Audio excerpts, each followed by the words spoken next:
My neighbor called the police thinking I was beating my wife. When the officers arrived, they discovered that the cry for help was coming from my parrot. I was in the open garage, outside the house, trying to pump up a tire that kept going flat every week. The air pump was running, and my head was already a mess when I heard voices behind me. I turned around and saw two police officers walking up the sidewalk, both with that serious look like they were about to deal with something urgent. One of them asked if my wife was home and if they could talk to her. I thought that was weird since she had left early to visit her mom. That's when the other officer said they had received a report of someone screaming for help coming from my house. Right then, I knew. I dropped the air pump and went to get the culprit. The parrot, Charlie, was on his perch, screaming in the most convincing way possible. "Help! Please, help me!" The voice was identical to my wife's. The officers stood there in silence for a few seconds before one of them started laughing. The other tried to hold it in but couldn't. I only managed to laugh afterward, a bit embarrassed, wondering what my neighbor must be thinking now. I was in my garage that Saturday morning, sweating and already annoyed with a tire that kept losing air every single week. It was one of those things I'd been putting off, and I promised myself I'd finally fix it before noon. My wife, Megan, had gone to visit her mom an hour earlier, so the house was quiet. Just me, the sound of the air pump, and my growing frustration. I was crouched beside the car, hands greasy, when I thought I heard something faint behind me. I didn't pay much attention at first, figured it was the pump or maybe the radio from a neighbor's yard, but then it got louder. A voice. A woman's voice. It sounded desperate. I turned off the pump, stood still, and listened. "Help!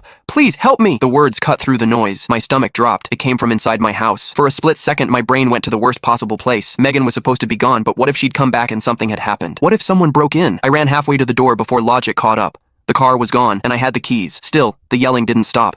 It was sharp. Terrified, echoing just enough to sound real. I was about to call 911 when I heard movement outside. When I turned, two police officers were already walking up the driveway. One of them had his hand near his holster, scanning the garage like I was some kind of suspect. The other, taller one asked, "Sir, is your wife home? We got a call about someone screaming for help." I froze. "My wife? No, she's..." "Wait, what?" "Multiple neighbors reported hearing a woman shouting for help from inside your house," the tall one said, his tone calm but direct. "Is there anyone else here with you?" That's when it clicked. "Oh my God," I muttered, half laughing, half terrified about what they were thinking right now. I dropped the air pump, wiped my hands on my jeans, and motioned for them to follow me. "I think I know what this is." They looked at each other, obviously